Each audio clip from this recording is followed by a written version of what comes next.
Swami Samarth YouTube चॅनलमध्ये आपलं सहर्ष स्वागत आहे. तर आजचा विषय असा आहे की आपण भुईमुगाची पेरणी कशी केली आणि त्याची कशी उगवण होते.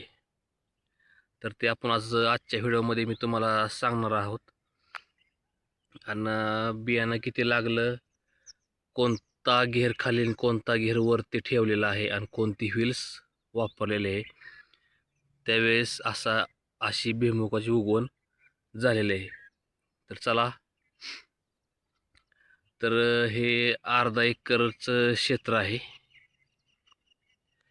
तर अर्धा एकराला आपल्याला करेक्ट 24 किलो बियाणं गेलेलं आहे.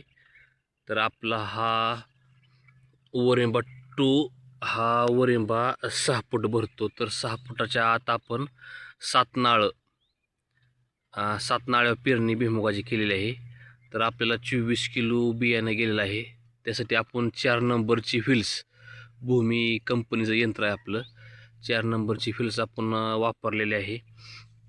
तर ही बघू शकता हो का, ही 1 नंबर काकरी आहे, ही 2 नंबर काकरी आहे, 2 हो का, ही 3 नंबर काकरी आहे, ही 4 नंबर काकरी आहे, ही 5 नंबर आहे, ही 6 आहे आणि ही 7 आहे.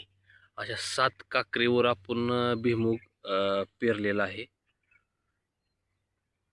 अतिशय चांगल्या भुईमुगाची उगवण झालेली आहे.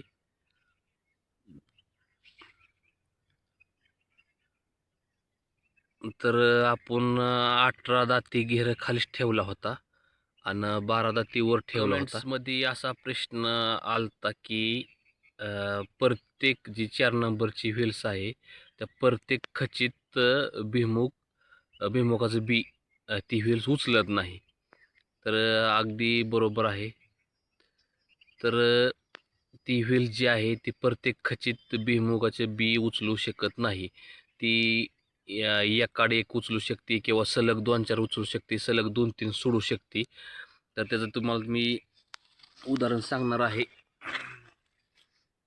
हो का, ही एका बियाचं हा भुईमुग आहे. तर इथं गॅप पडलेला आहे, इथं उगवण पडलेलं आहे. म्हणजे इथं बी उचलल्यावर इथं बी उचललेलं नाही, इथं बी तिसऱ्या खचित उचललेला आहे, तेव्हा ही दुसरा बी पडलेला आहे. तसंच जर सलग बी उचलला असतं व्हील्सनी, एक, ही 2 आणि ही 3, सलग बी उचलल्या जागेवर 3 अंतर एवढं राहतंय सलग बी उचललेल्या जागेवर. आणि जिथं 2 खचित उचललेलंच नाही बी, ते ही आणि ही, म्हणजे ह्याचा डिफरन्स एवढा राहतो. या जिथं जिथं चार खचित जर उचललेलं नसेल तर एवढा डिफरन्स पडतोय भुईमुगात.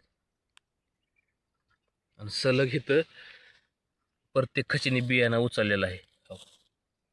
2 ही 3 सलग 3 खचिनी, तरी एवढ्या खचित एवढं अंतर पडतंय. तर काहीतरी अडचण येत नाही. प्रत्येक व्हील्सनीच बी उचलावं असा काही विषय नाही. कुठं 2 उचलेल, कुठं 3 सोडून उचलेल, त्याचा काही एवढा इश्यू मानू नका. ह्याच्या ब्याच्या आकारानुसारच पट्टीचा घेर द्या.